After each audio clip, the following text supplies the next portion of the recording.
Good evening, everyone. Welcome to the Skybrook Neighborhood Water Main Transition Project virtual public meeting. Thank you for joining us tonight. We're going to go through a little bit about the project and background and what you will expect in the coming months. But first, I wanted to hand it over to our Deputy Director, Jackie Jarrell. Good evening, everyone. Thank you for being here with us this evening so that we can share with you some information about your neighborhood and some of the things that we're going to be doing as Charlotte Water to continually do things to improve our water quality and our service to you. And we hope the information is going to be very helpful to you. Please know that Charlotte Water is here for you. We want to provide the best service possible at all times. And I think you'll find that the work we're doing here just does that exactly. So please know if you have any questions or if we can be of help in any way.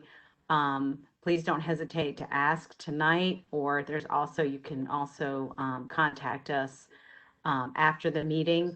But we, again, thank you so much for being here and learning about the work that's going to take place here in the very near future.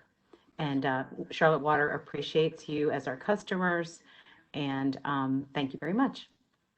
And I'll pass it to Jennifer, I believe. Yeah, thank you, Jack. Good evening, everyone. My name is Jennifer Frost. I'm the Public Affairs Manager here at Charlotte Water. And this meeting is about the Skybrook North project that we have underway. Tonight, we're going to talk a little bit about the project overview. We're going to go through the details and the timeline, and then also some activities that you should expect in the coming months that are associated with this project. But first, I want to introduce the project team so that you know who's here on the call with us. Tonight, we have Marion Sanders, William Lee, and Delman Cummings. They represent our Field Operations Division at Charlotte Water. We also have Kristen Solberg on the call. She's with our Customer Service Group. And then we also have Rosie Pendilli from Water Treatment. And representing our engineering group is Carrie Cantrell and Alan Gaines. And of course, you've also heard from Jackie Jarrell, who's our Deputy Director. We also have Deputy Director David Zer with us this evening. Looking to see if we have anybody else. Marcus King is also with us from Engineering Division, and Marcus has been the project manager who's actually made this project possible. The project he was working on is what is connecting this neighborhood to Charlotte Water. So let's dig into the project overview and why we're talking about this project tonight. When Skybrook North was originally constructed several years ago, there was no way to connect, though the neighbors in Skybrook North should be Charlotte Water customers, there was no way to connect that neighborhood to Charlotte Water pipes at that time. We just did not have a water main that was going out that far to the edge of the county. But what we did discover was that the city of Concord did have a water main right over the county line. And so what we offered to the Skybrook North neighborhood was to become Charlotte Water customers, but actually be served by City of Concord water. And the idea would be that once the water main had been extended to that area of the county, we would do a switch over from City of Concord water to Charlotte Water for this neighborhood. And so the neighbors in Skybrook North, you all have been receiving a Charlotte Water billing statement and paying for Charlotte Water and receiving Charlotte Water services. However, the water that you have been receiving has actually been from the City of Concord.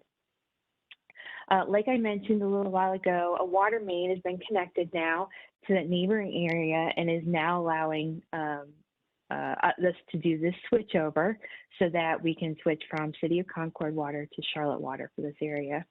And we're going to make this transition this summer, hopefully later this summer.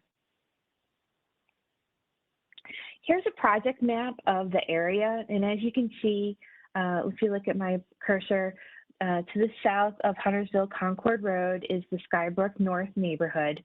And where we have a brand new project, a new water main, is coming down Poplar Tent Church Road. And through connections with the Oaks at Skybrook neighborhood, we're able to make that connection now so that Charlotte Water can be connected to the Skybrook North neighborhood.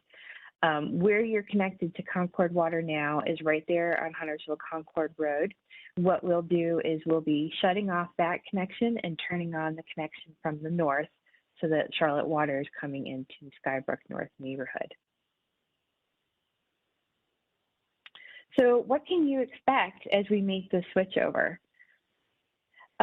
Well, so far what we've done is we've mailed the Consumer Confidence Report. This is an annual report describing the water quality of the water that you've been receiving. What we've done to accomplish this is taken the data from the City of Concord. They do all of the same water quality testing that Charlotte Water does, and we've incorporated that data into a consumer confidence report and mailed that to every neighbor in this service area that's being served by the City of Concord as a Charlotte Water customer. What we've also been doing is getting the area ready for the switchover. We had to do things like add some valves, turn some valves, make sure that we're testing, make sure that we know where all the infrastructure is, make sure it's in good working order. There will be some hydrant and some water quality monitoring stations installed.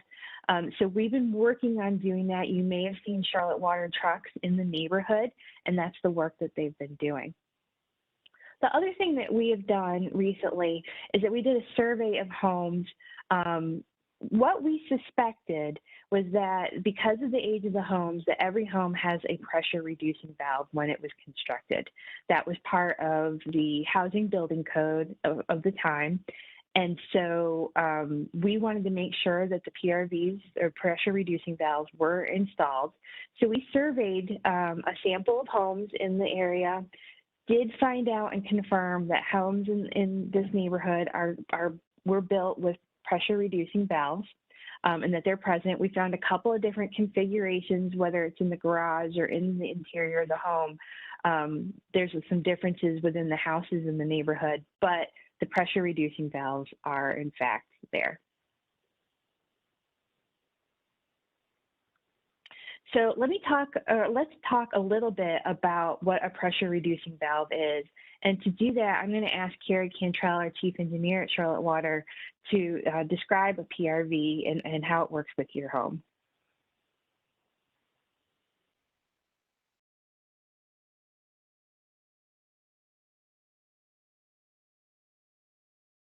Reducing valve, as she mentioned, these are located inside the home. There were a couple of configurations. These are basically almost a bell-shaped device that are installed along the water service line. And so what these do is these help regulate the home's water pressure. So it takes the high side public pressure that we will be supplying and reduces that to a pressure that's distributed throughout your home. And so once this valve is set, the reduced pressure is maintained. So despite changes in the water supply on the public side and in system variations throughout the day, you will still see at your water tap, you will still see a consistent pressure. And so these are, like Jennifer mentioned earlier, these are normally installed on the main water line in the garage or the utility closet through our survey. Slide. And so what's going to happen when we do transition from the Concord water pressures to the Charlotte water pressures? And when this transition takes place, your home will experience an increase in pressure, at least on the service side, the public service side. And if you are concerned or unsure about the condition of your PRV, because this is something that we have a tendency to forget about in our own homes until there is a failure, we certainly suggest that you contact a licensed plumber and talk through any concerns you may have, and they'll help you make the suggested action item to either replace or maybe they'll let you know that it's okay, but likely they'll say that you need to replace it. And so we want just to make sure that you know that you're ensured that it's ready to withstand the pressure increase when the transition takes place again late this summer. And so what is the public system going to do? So our pressure supply is going to increase between 50 to 70 PSI from what you are experiencing before your PRV today. And we do expect peak pressures to hover around 150 PSI on the supply side. So this making sure that your home PRV is functional and adequate is certainly something that we encourage all homeowners to address with their private plumber.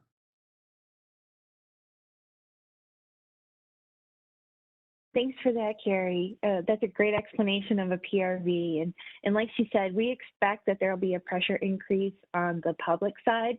And so that PRV will be in place to protect your plumbing on the inside. But in an abundance of caution, because we know that there will be a pressure increase because of the switchover, we also plan to purchase for each of the homeowners in the Skybrook North neighborhood and those that are occupying the homes in Oaks and Skybrook, we plan to provide a home protection plan for each of those homes that are there. And what we would like to do, we partnered with HomeServe, and what we'd like to do is provide the plan for 1 year that will start just prior to the switchover so that your coverage is in place. And what this will cover is the water service line. So that's that area from the meter to the home. It'll go, that's usually what goes through your front yard. And then it'll also cover the interior water plumbing. However, it won't include indoor appliances.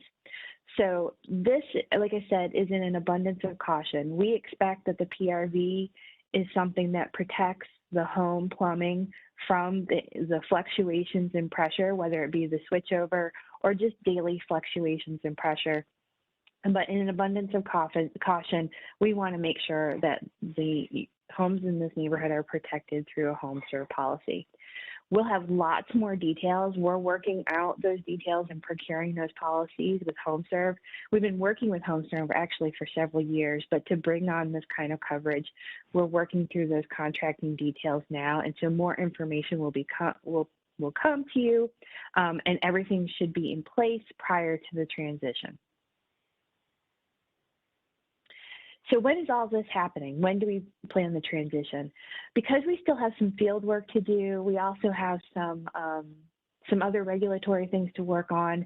We anticipate that the transition from the City of Concord water to Charlotte water will not occur before the middle of August. That would be the earliest that this would happen. So between now and mid-August is a great time to check your PRV. If you would feel more comfortable, have a plumber come, take a look at it, and make sure that that is in place. In the next coming weeks, this would be that time to have your PRV looked at. Some questions that you may have that we've been asked about this project. Project boundaries. We know that some people were concerned that they'd received CCRs and some had not. The project boundary is the county boundary. So what we're looking for in this changeover is anyone who is in Mecklenburg County. So it's not all of Skybrook North neighborhood. There'll also be some homes to the north of Huntersville Concord Road that are in the Oaks at Skybrook that will also be impacted by the switchover. It's a developing neighborhood, and so it's not fully built out. Those homes that are already starting to be occupied, those will be impacted as well and considered part of this project. Is there ever going to be an interruption in water service? The way that we'll do the switchover, we do not anticipate a large interruption for any of our customers. There is a chance that there will be minimal interruption as we do some of the changes in the valves. If there is going to be an interruption that is scheduled, we will notify the neighborhood ahead of time. If there is an unplanned interruption, something breaks, we have a water main leak, something that we consider an emergency, we will treat it as such, and we will do those repairs just as quickly as possible so that we can restore water service just as quickly as possible. So if you're changing from the City of Concord to Charlotte water, is there going to be a change in water quality? Well, I'm pleased to say that both utilities offer fantastic drinking water quality. So while you may notice some change, the truth is that both sources of water are fantastic. We don't believe that there is going to be a noticeable difference between the City of Concord and Charlotte water. And we think that you'll be pleased, just as pleased with Charlotte water as you have been with the City of Concord water. If you're interested in learning more about Charlotte water quality, you can go to charlottewater.org. We have all of our data from our previous water quality monitoring, previous year's monitoring on our website. So what happens during the changeover when the pressure, during the transition when the pressure increases? Like Carrie mentioned, we do anticipate that there'll be a pressure increase. Because of the geography and the way that the water is being pumped to the Skybrook North neighborhood, we do expect that there'll be a pressure increase on the public service side. What we don't think will happen is that there will be a noticeable difference in the pressure increase inside your home because you will have a functioning, if you have a functioning PRV. So that PRV, that pressure reducing valve, is designed to take those fluctuations out of pressure changes and keep it steady within your home. Will any of your billing or price of water service change? And the answer is no. You've been a Charlotte Water customer. You will continue to be a Charlotte Water customer, and therefore none of your billing will change. None of your costs will increase or decrease because of the transition. And then why now? This was kind of our plan all along. Like I said at the very beginning, we weren't able to provide Charlotte water, drinking water to this area of Mecklenburg County, but the water main is in place now. We're now able to serve this area. And so that was our plan all along, was to get this neighborhood online, to use City of Concord water first, and then when the time came to make that transition so that Charlotte Water customers could be receiving Charlotte water. So what are the next steps for Charlotte Water? We're going to continue to be working on this project. We are taking steps every single week to progress this project. You will see field work continuing to make sure that the system is ready. I think some of the things that are still remaining are things like hydrant installations. So you'll still continue to see Charlotte Water crews in the neighborhood. Also know that we want to keep you as informed as possible. So as we learn and develop more details about this project, we'll be sending out more mailers. We hope to have another meeting before the transition as well. We really want to get you more information on the home protection plan too. The other thing that we're working is making sure that we coordinate with state regulators. Both the City of Concord and Charlotte Water are regulated by the state of North Carolina for drinking water quality. And so we need to make sure that we're coordinating with them and that they're accepting all the changes and the actions that we're doing on our end, making sure that all of that is acceptable to our regulators as we move forward with this project. And then the logistics of the day, there'll be a lot of valve turning for the switchover. And so Charlotte Water is working on the logistics. You'll see a lot of Charlotte Water staff on hand the day of the transition. And so we're planning those logistics and those actions right now. How to stay connected. We have a web page for this particular project. You'll see it at bit.ly/Skybrook Water Main. If you go to charlottewater.org and click on projects, that's another way to access the page. We will continue to put out mailers and door hangers. We're connected with the Skybrook North Facebook page, so we'll be posting there. We also post to the Nextdoor social media app. I'd also like to encourage you to contact me if you would like to be added to an email distribution list. We really want to make sure that the neighborhood is as informed as possible. So reach out to me at jennifer.frost@charlottenc.gov, and we can add you to the email distribution list so that you can get notices about the project. There's my contact information, including my cell phone number. It's 704-507-6565. So if you have any questions, feel free to reach out. through email or through my cell phone, and we can get your questions answered. And I appreciate everyone being here tonight. I'm looking to see if we have any questions in our chat. It looks like we don't have any questions in the chat. So I'm going to go ahead and conclude this public meeting for this evening. We appreciate everybody turning out, and we hope that you have a great day. Thank you.